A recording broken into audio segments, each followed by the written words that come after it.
Well, it looks like McCormick has a challenger to his Senate nomination. Brandi Tomasetti, Secretary Treasurer of Lancaster County, Conestoga Township, has declared that she is going to try to run for the PA Senate. Let's see if that can even happen. She's a 32-year-old woman, so she's way younger than McCormick. She's graduated from Messiah College. That's pretty interesting. Yeah, so she is running against McCormick, but she's got an uphill battle against her. McCormick has $5.4 million in his war chest, right? He's got all the big donors. He's got all the big GOP leaders endorsing him. So she's got an uphill struggle against him.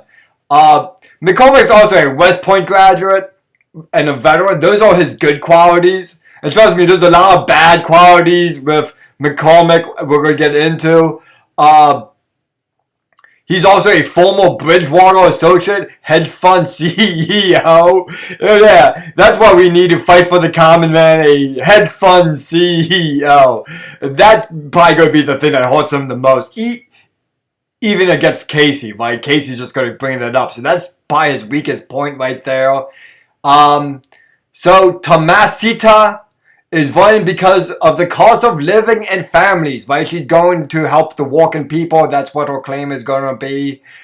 She's talking about the natural debt, and stuff like that. Typical, like, Republican stuff, but she's, she's got to be better than McCormick, right? McCormick is just going to sell us out to the corporations, I'm sure. So she's got an uphill battle, definitely. She needs 2,000 signatures by February 11th. And that's not far. That's like 2 weeks away. So she's got to get 2,000 signatures by then. I think she's able to do it, especially if she already won her election. She just goes to her constituents and down in Lancaster. I think she's able to go on 2,000 signatures. And I think if you want to help somebody out, help her out, get these 2,000 signatures. I think that's going to be a good cause for people. It's, just to have different people on the ballot. You can't just go crowning McCormick. That's the thing. People want to be like, just let's crown McCormick so we can give him all the money so he can go beat Casey. He's probably not going to beat Casey. He's probably the weakest candidate to beat Casey. This is a purple state, as we're going to see right here. She's also committed to the examination of our healthcare system. That's a good thing for her. She wants evidence-based policies for improving mental health services. So she's going to help, fund mental health issues and stuff and mental health services. And she's also for implementing a constitutional amendment for limiting senators for 2 terms. This is great. She's running to limit the power of the Senate by making them only have 2 terms. So she's running to get herself fired, pretty much. But then again, that's 12 years? Yeah, that's pretty good time to be a senator. You don't want to be a Senate president there for 20, 40 years like some of these senators. Some of these senators that are part of the silent generation have been in politics since the 1950s or whatever. Let's see. She says right here, with a dedicated effort, I can beat career politician and Rhino Republican Dave McCormick, who is unlikely to succeed in a purple state, said Tomasetti. So, yeah, let's see how she plays out. See how she feels about the wedge issues and things like transgenderism, abortion, that kind of thing. Or she's not even going to talk about that. Who knows? Maybe she's just going to do kitchen table issues like, putting food on the table, lowering the rent, that kind of thing. So I wish her luck. I would love to see her campaign get off the ground. I would love to see her get those 2,000 signatures. So let's try to make that happen. Up next. In other news, it doesn't look like there's going to be a presidential primary in Pennsylvania, or at least not for the Republicans, because Ron DeSantis broke his high heel and he can't run anymore. Chris Christie ran out of breath. Ramaswamy just is still running around in Indiana, apparently, or Iowa, or whatever. And Donald Trump is driving past everyone in his little golf cart, and looks like he's going to be the guy that wins the whole primary. It doesn't look like there's going to be much of a primary. It looks like it's almost over. Oh wait, Nikki Haley's still in there, but yeah, I don't think she's going to do too well against the Trump stall. So yeah, people are saying, well, up on all those legal issues. Well, I don't think those legal issues are manifested in anything. It doesn't look like they're going to put him in jail anytime soon. And you can argue that's a good thing or a bad thing. I don't think he deserves to be in jail for the things they say he's going to be should be in jail for. If you want to put him in jail for war crimes, then you have to put Bush and Obama and Biden all in jail with him. But that doesn't look like the case. Going forward, let's look at what the other PA races are looking into. Jim Brewster is retiring, so there's going to be an open primary for him. He's a Democrat from like Pittsburgh area, so I think it's actually a deep blue district, so whoever wins that primary might just be the nominee, wins the general. What else do we have here? Natural religious freedom. Wow, so the Democrats want to brag about religious freedom by curtailing it. That's pretty cool. Representative Ben Waxman is running to make PA more inclusive to immigrants. That's not going to go well. I mean, look, I got nothing against immigrants. I like immigrants. But we have a big immigration problem. We have too much illegal immigration. And people say, you can't say illegal immigration. No, it's illegal, okay? I'm sorry if that's offensive, but that's just my opinion. I don't think that's a good thing to run on, Mr. Representative Ben Waxman. Unless you're in a deep blue district, then go right ahead. You get a lot of this, like this Joe Webster guy announces that he got all these grants. And this Matt Bradford guy says the same thing. Oh, look, I got all these grants. A lot of people do this. Republicans do this. Democrats do this. They get all that pork barrel spending and all that pork barrel money, and they bribe their constituents. Look how much money I got for our district. Yeah. What else we got here? Patrick Gushel decided that he announces his candidacy for the 172 House District. Good for that guy. He's announcing his candidacy. And this guy right here, State Representative Malcolm Kenyatta, will stand up for workers, apparently. And he's running for the Auditor General. So that's one of those elections nobody pays attention to. Auditor General.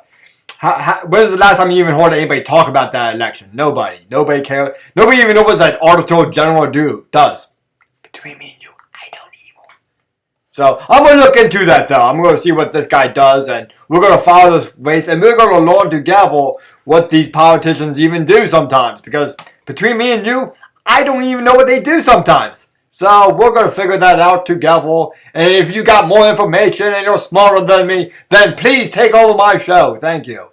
A church with a pride flag has not burned to the ground, but caught on fire. There was a fire. And we want to know, what does the left think about this? What does the right think about this? And what does the center think about this? This is Left, Right, Center.